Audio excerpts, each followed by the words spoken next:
Hey guys, it's Amy. I owe you a Q&A video that I was supposed to get to you last week. I apologize, and to be completely transparent, last week kicked my butt. I'm a mom and I work full time, but to add to the day-to-day chaos, I was in a minor car accident last week. So between insurance and collision shop and rental stuff, I ran out of time. Um, but I appreciate your patience. I didn't have too many questions on that last video, but there were two really good ones that I want to address in this, as well as a few questions that I get pretty repetitively on my previous videos. So on my last video, Manuel had asked if I get treated differently because I'm a female, and that's a very good question. I do. I do get I do get treated differently. I wouldn't say it's negative though. So I kind of have a couple of weird things going for me. Not only am I a female, but I'm pretty much always the youngest person at the shooting events as well. And to add to the uniqueness, I'm one of very few people who shoot WFTF piston. Um, so whether they're treating me differently because I'm shooting in the class that I am, or because I'm young, or because I'm a female, it could be any one of them. That being said, the attention isn't negative for the most part. When I shot in the Carolina Classic, that was my first regional competition. I remember the very first day, it was the weirdest thing. I was shooting and I could see out of the corner of my eye, there were people taking pictures of me while I was warming up, and I thought it was the weirdest thing. I was like, is there something wrong with me? Am I doing something wrong? Are they making fun of me? But it was just because they weren't used to seeing it. Um, there were 5 people total at the Carolina Classic who shoot the class that I do, um, WFTF piston. It's not very common. So between that and being a female and my age, a lot of these guys have been shooting for longer than I've been alive.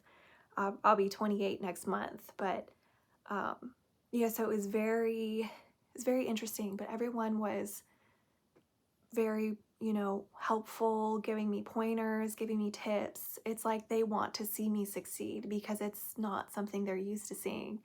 And they're hoping that I will get other people into the sport. In fact, there were a couple people who were like, why don't you shoot PCP? Come shoot my PCP, come try it. And to be honest with you, I've never shot PCP. So I couldn't say anything negative about it if I wanted to. I've just always shot Springer. And it was funny, there were guys who were like, no, no, no, leave her alone. We need more women who shoot Springers. So I thought that was pretty cool. There was one iffy moment per se. And I don't know if it was necessarily because I'm a female or if it was because of my age, but we were warming up and I think it was the first day. And it was kind of muddy out because it had been raining a little bit, and I'm naturally clumsy. So I was warming up and I had finished doing what I was going to do and I was going to move so that somebody else could take my spot and warm up. And I went to get up, but I handed my dad was standing behind me. So I went to hand him my gun. That way, if I did bust my butt, I didn't have my gun in my hand while I was doing it. And there was a guy to the left and a guy to the right. Well, the guy to the left of me had just been watching my every move. It's like he was waiting for me to do something wrong. And so when I went to hand my dad the gun, he said something along the lines of, you better watch out for that barrel whip. You can't do that, or something like that. And I just kind of looked at him because I wasn't really sure what he was talking about. And I looked at my dad and my dad just kind of, so I apologized and I said, thank you for, watching out and for letting me know. I'll make sure to watch it better next time. And it kind of bugged me at first because I take a lot of pride in the fact that I'm very safe when it comes to handling guns.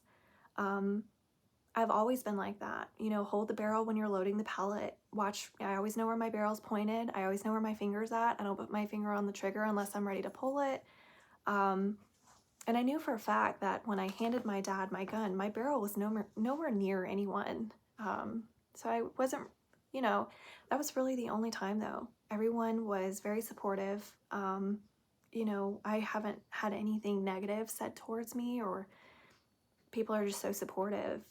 they want me to succeed, which is a really good feeling, and definitely makes me love this even more. Um, but that kind of leads me to the second question that I get a lot, and that is why my middle finger is my trigger finger.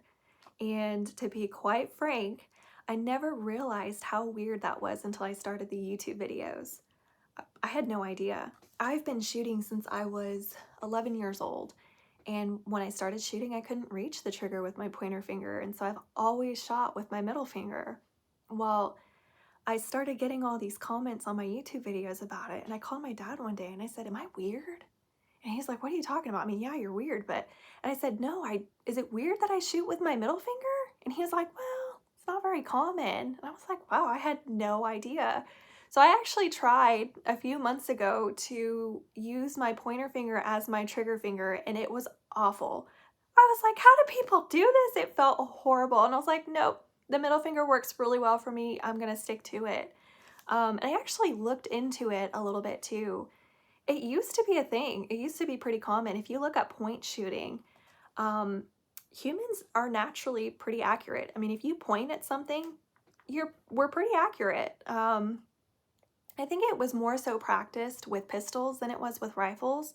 But if you think about it, with my finger on, with my middle finger on the trigger, my pointer finger is, alongside the gun, basically pointing at what I'm shooting at. So, um, it was something that was more common. Nowadays, not so much, but I thought that was funny that that gets as much attention as it does. I just couldn't reach, and it's just stuck with me after all these years.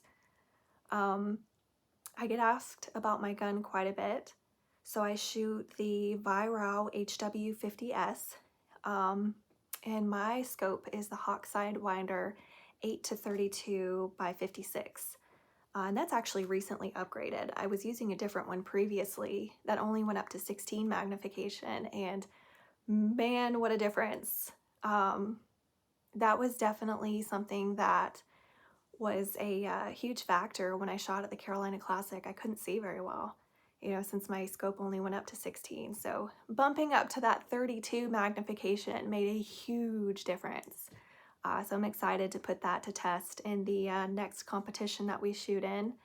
I shoot RWS Superdomes, the 8.3 grain, and my gun shoots them at 878 feet per second for 11 foot-pounds. And that's to keep it legal in my class because I do shoot the WFTF piston. Other than that, I think that's really all the questions that I get pretty frequently. I get asked about my tattoos quite a bit as well. I'm winging it. I've got a sleeve that I'm working on over here, and just additional stuff over here. But I live in Georgia, so I shoot with a local-ish group about once a month.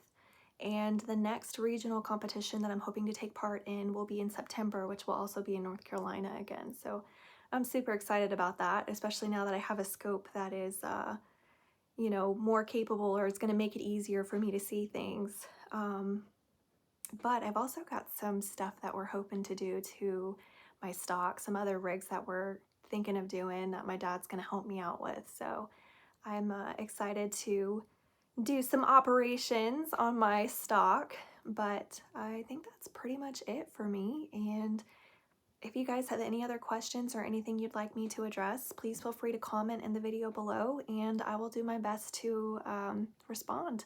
But again, I appreciate your patience, and thanks guys. I appreciate you, and I look forward to talking to you guys next time. Bye.